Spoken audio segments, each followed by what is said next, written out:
आर्हत वाङ्मय में कहा गया है, पढ़मम नाणम तओदया एवं चिट्ठई सब संजय अन्नानी किंकाही किंवा नाहि इच्छेय पावगम। आश्रय। शास्त्रकार ने कहा, पहले ज्ञान फिर दया आचरण। आदमी के जीवन में ज्ञान का परम महत्व है और ज्ञान के साथ या ज्ञान के बाद आदमी का आचार भी अच्छा होना चाहिए। नाणस्य सार मायारो, ज्ञान का सार है आचार।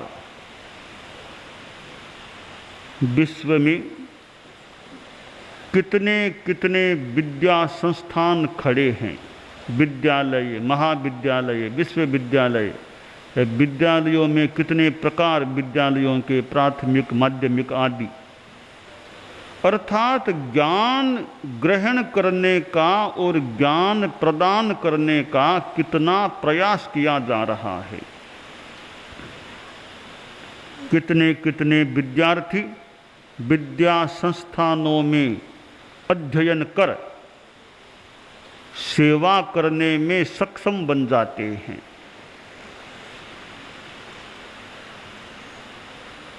विद्यार्थियों को विद्या संस्थानों में भेजा जाता है ताकि उनका ज्ञान बढ़े और ज्ञान के साथ साथ अच्छे आचार के संस्कार भी विद्यार्थियों में पनपने चाहिए, पुष्ट होने चाहिए। जीवन में ज्ञान की दृष्टि से आदमी उन्नत है तो आचार की दृष्टि से भी उसे गहराई में जाना चाहिए, अथवा ज्ञान की गहराई में जाए तो आचार की उन्नतता भी होनी चाहिए। संस्कृत में कहा गया है, उच्चत्व मपरा नाद्रौ नेदम सिंधा वगाधता अलंघनीयता हेतो रुभयम तन मनस्विनी। कवि ने कहा, पहाड़ में ऊंचाई है पर गहराई नहीं,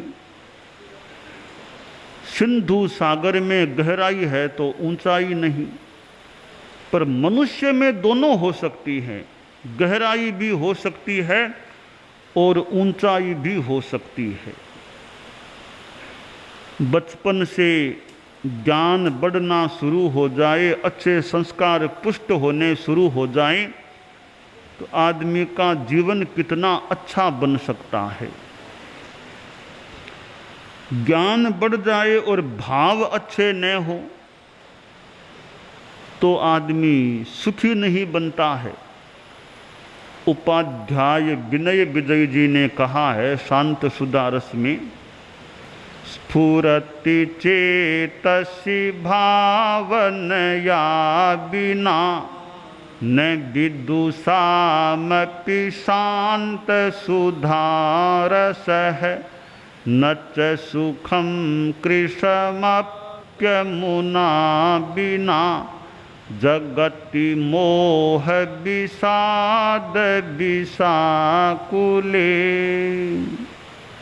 उपाध्याय प्रवर ने कहा, भावना के बिना विद्वान लोगों के चित्त में भी शांत सुधा का रस स्फुरित नहीं होता है और शांति के बिना सुख नहीं मिलता है। यह जो मोह के विषाद से, उसके विष से आकुल जो लोक है, उसमें भावना की शुद्धि के बिना सुख नहीं मिलता, भले आदमी विद्वान भी क्यों न हो जाए। कितने विद्वान पढ़े लिखे आदमी तो डिप्रेशन में चले जाते होंगे, कुंठा में चले जाते होंगे, क्योंकि विद्वत्ता तो आई पर महत्ता या भाव शुद्धता की कमी रह गई है। परम पूज्य गुरुदेव तुलसी और परम पूज्य आचार्य महाप्रज्ञ जी ने जीवन विज्ञान का प्रकल्प बताया। अनुव्रत उद्बोधन सप्ताह के अंतर्गत आज दूसरा दिन जीवन विज्ञान अनुव्रत का विषय।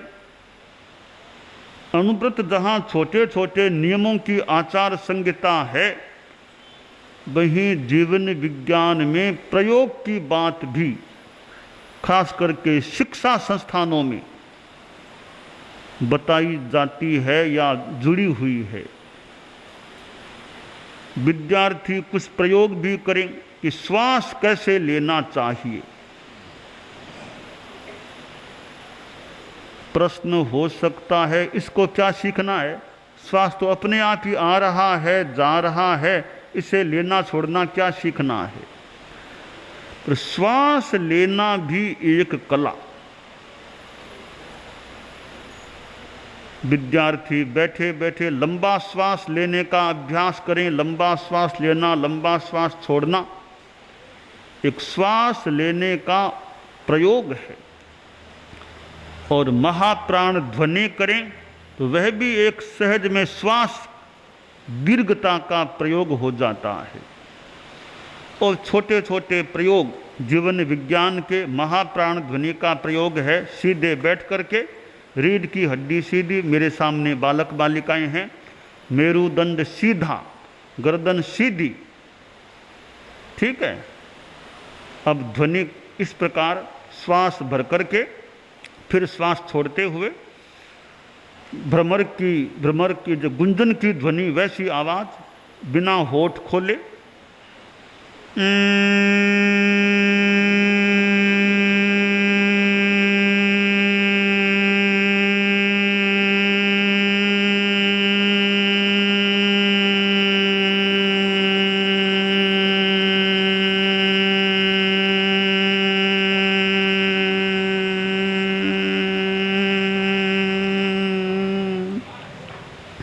श्वास भरें।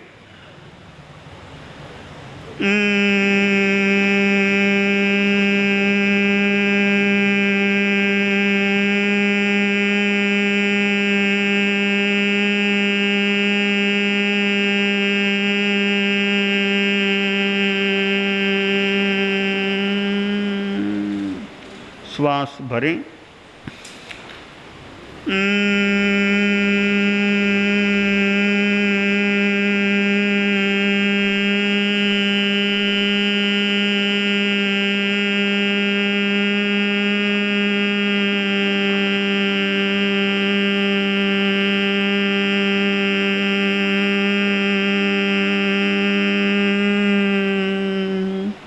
ऐसे प्रयोग हैं जीवन विज्ञान में। विद्यार्थी का गुस्सा भी ज़्यादा तीव्रता वाला न हो, उपशांत रह सके। विद्यार्थी में ईमानदारी के प्रति भी रुझान हो कि मैं गलत बात न कहूँ, धोखा न करूँ। विद्यार्थी विद्यालय में थे और अध्यापक महोदय ने होमवर्क दिया, गृह कार्य। इन सवालों का उत्तर लिख करके जब आओ तब लेकर के आना है। विद्यार्थी गए, जब आना था उस दिन वापस आए। प्रश्नों के उत्तर अध्यापक ने जांचे, देखे। एक विद्यार्थी की कॉपी में सारे के सारे उत्तर बिल्कुल सही लिखे हुए थे। विद्यालयों में पुरस्कार देने की भी परंपरा रही है, प्राइज दिया जाता रहा है। तो अध्यापक ने घोषणा की, एक विद्यार्थी ने सारे उत्तर सही लिखे हैं, मैं इसे प्राइज दूंगा, पुरस्कृत करूंगा। पुरस्कार की घोषणा जिस विद्यार्थी के लिए हुई, वह यह बात सुनकर के रोने लग गया। शिक्षक महोदय ने कहा, वत्स रोते क्यों हो, यह कोई रोने की बात है क्या? तुम्हें पुरस्कार दिया जाने वाला है, न कि पनिशमेंट दिया जाने वाला है। फिर रोने की क्या बात हुई? यह तो खुशी की बात है। लड़का कोई विशिष्ट था, बोला, महोदय मेरे लिए रोने की बात है। क्यों? कि आप मुझे इसलिए पुरस्कार देना चाहते हैं कि सारे उत्तर मैंने सही लिखे हैं, परंतु बात में थोड़ा सा अंतर है। और तो सारे उत्तर मैंने लिखे, मेरे दिमाग से एक उत्तर मैंने दूसरे की सहायता, उसके समाधान के लिए लिखने में दूसरे की सहायता ली, मेरे अपने दिमाग का वह उत्तर नहीं है। तो मैं फिर आपके पुरस्कार का पात्र कैसे हो सकता हूँ? शिक्षक ने सोचा, अरे ऐसा भी विद्यार्थी अपनी गलती, अपनी बात, अपनी कमी खुद बता रहा है। शिक्षक ने घोषणा की, मैं कोई भविष्यवेत्ता तो नहीं, ज्योतिषी तो नहीं, जीव धातु मूल की विवेचना कर सकने वाला नहीं, परंतु मैं इस विद्यार्थी की स्थिति को देख करके यह भविष्यवाणी करता हूँ, यह विद्यार्थी भारत का कोई बड़ा महान नागरिक बनेगा, महान व्यक्ति बनेगा। मैंने बात को बताया, कुछ बात में अंतर भी कहीं हो सकता है, सारांश है ये, ऐसा समझें तो यह विद्यार्थी कोई भारत का महान व्यक्ति बनेगा। और वह विद्यार्थी आगे जाकर के गोपाल कृष्ण गोखले के नाम से विख्यात हुआ। दुनिया में जितने भी महापुरुष हुए हैं या होंगे या होते हैं, वो कभी तो बच्चे ही होते हैं। बच्चे ही तो कभी बड़े व्यक्ति महापुरुष बनते हैं, कोई सीधा तो बड़ा आदमी बनता नहीं है। एक गांव में कोई मंत्री जी गए, वो अपने टूर में थे, तो एक गांव में गए, ग्रामीण लोगों से मिले और जानकारी के लिए पूछा कि आपके गांव में कोई बड़ा आदमी हुआ है क्या? जानकारी के लिए पूछा था। ग्रामीण भले भोले आदमी थे, बोला, सर हमारे यहाँ तो कोई बड़ा आदमी पैदा नहीं होता, हमारे यहाँ तो सब बच्चे ही पैदा होते हैं, कोई बड़ा पैदा नहीं होता है। ठीक है, पैदा तो बच्चे ही होंगे। ग्रामीणों की सहज अपनी कुछ ज्ञान की अल्पता का उत्तर था। तो सारांश यह है कि पैदा तो छोटा ही बच्चा ही होता है, पर बच्चा महान व्यक्ति के रूप में उभर सकता है। महात्मा गांधी जन्मे थे तब तो बच्चे ही थे, कि वृद्ध नहीं थे, पर एक भारत के कितने महान व्यक्तित्व हो गए। और भी कितने कितने महापुरुष भारत में हुए हैं। पुराने जमाने की बात में जाएं तो राम को याद कर लें, कृष्ण की बात को सामने रख लें, भगवान महावीर आदि को याद कर लें, और कुछ निकट में जाएं तो आचार्य भिक्षु आदि को याद कर लें। और भी अनेक अनेक महापुरुष विभिन्न धर्मों में, विभिन्न संप्रदायों में, विभिन्न वर्गों में हो सकते हैं। जो भी महापुरुष हैं वो तो महापुरुष ही हैं, भले किसी आमनाई में हो, किसी जाति में हो, किसी समाज में हो, बड़े तो बड़े ही होंगे। और बड़ों के बड़प्पन का आदर सम्मान भी होना चाहिए यथोचित। जीवन विज्ञान यह बताता है कि तुम बड़ा बनो, अच्छे बनो, नेक बनो, ज्ञान से भी बड़े बनो, और भावात्मक दृष्टि से, आचरणों से, संस्कारों से भी बड़े बनो, अच्छे बनो। मेरे सामने विद्यार्थी, 3 प्रतिज्ञाएं उनको बताना चाहूँगा जो अहिंसा यात्रा की हैं। पहली प्रतिज्ञा है, विद्यार्थी ध्यान से सुन सकेंगे, मैं सद्भाव पूर्ण व्यवहार करने का प्रयत्न करूँगा। जाति संप्रदाय आदि को लेकर दंगा फसाद हिंसा तोड़ फोड़ इनमें भाग नहीं लेना। दूसरी प्रतिज्ञा, मैं यथासंभव ईमानदारी का पालन करूँगा। तीसरी प्रतिज्ञा, मैं नशा मुक्त जीवन जीऊँगा। बीड़ी सिगरेट खैनी गुटखा शराब कोई भी नशा नहीं करूँगा। और यथासंभव ईमानदारी का पालन, यानी जहाँ तक हो सके बेईमानी नहीं करना, धोखाधड़ी नहीं करना, नैतिकता रखना। ये 3 प्रतिज्ञाएं विद्यार्थियों को कैसी लगी? अच्छी लगी या कैसी लगी? मैं, बोलिए सब एक साथ में, मैं सद्भाव पूर्ण व्यवहार करने का प्रयत्न करूंगा। अर्थात ये हिंसा, दंगा फसाद, मार पीट, लूट, यानी मार काट, आतंकवाद, जो गलत चीजें हैं, इनको प्रोत्साहन नहीं दूंगा, इनमें भाग नहीं लूंगा। ठीक है ना? दूसरी बात देखिए, दूसरा संकल्प प्रतिज्ञा है, मैं यथासंभव ईमानदारी का पालन करूंगा। देखो, जहां तक हो सके चोरी नहीं करनी चाहिए, झूठी झूठी बातें बोलने से बचना चाहिए, जहां तक संभव हो सके ईमानदारी। परीक्षा में जो नियम हैं, नियमों के विपरीत अवैध कोई तरीका नहीं अपनाना चाहिए ज़्यादा अंक पाने के लिए। तो यह ईमानदारी का प्रयास रहना चाहिए। तीसरा है, मैं नशा मुक्त जीवन जीऊंगा, यानी बीड़ी, सिगरेट, शराब, कोई नशा नहीं करना। ठीक है ना? नशा नहीं करना है ना? या करना है नशा? बीड़ी पीनी है क्या? गुटखा खाना है?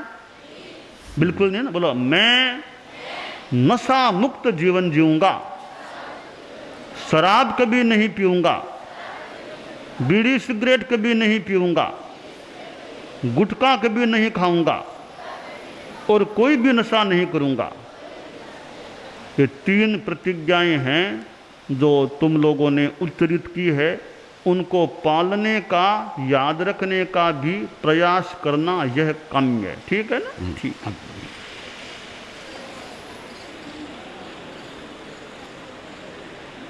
तो विद्यार्थियों में भी, और विद्यार्थी तो निमित्त है, हम सभी में अच्छे संस्कारों का बीज वपन और उनका पल्लवन पुष्पन फलन, अच्छे संस्कार पुष्ट होने चाहिए, अच्छे संस्कार बद्ध मूल हमारे में रहें, ऐसा प्रयास यथासंभव होना चाहिए। विद्यार्थियों के लिए शिक्षक ज्ञानदाता होते हैं। गुरु कौन होता है? गु शब्दस्त्वंधकारेश्यात्, रु शब्दस्तन निवारकः, अंधकार निरोधत्वात् गुरु रित्य विधीयते। गु यानी अंधकार, रु यानी उसका निवारक, जो अंधकार को निवारित करे, दूर करे, वह गुरु होता है। तो शिक्षक बच्चों को, विद्यार्थियों को पढ़ाएं, वे कागजों वाली पोथी से भी पढ़ाएं और अपने जीवन की पोथी से भी पढ़ाएं। शिक्षकों का जीवन ऐसा, उस जीवन को देखकर भी विद्यार्थियों को प्रेरणा मिले, बोध मिले। तो शिक्षक और विद्यार्थी सह ना भवतु सह भुनक्तु सह वीर्यम करवा वही, तेजस्वी ना वधीत मस्तु माँ विद्विषा वही। कि गुरु और शिष्य और विद्यार्थी, शिक्षक और विद्यार्थी कि हम दोनों की साथ में रक्षा हो, हमारा पालन हो, हम साथ में ज्ञानाभ्यास, अच्छा अभ्यास करें, हमारा ज्ञान तेजस्वी बने, हम परस्पर में कभी विद्वेष न करें। तो शिक्षक और विद्यार्थी का पवित्र संबंध ज्ञान दाता और ज्ञान ग्राहक का, संस्कार दाता संस्कार ग्राहक का अच्छा रहे, यह भी काम्य है।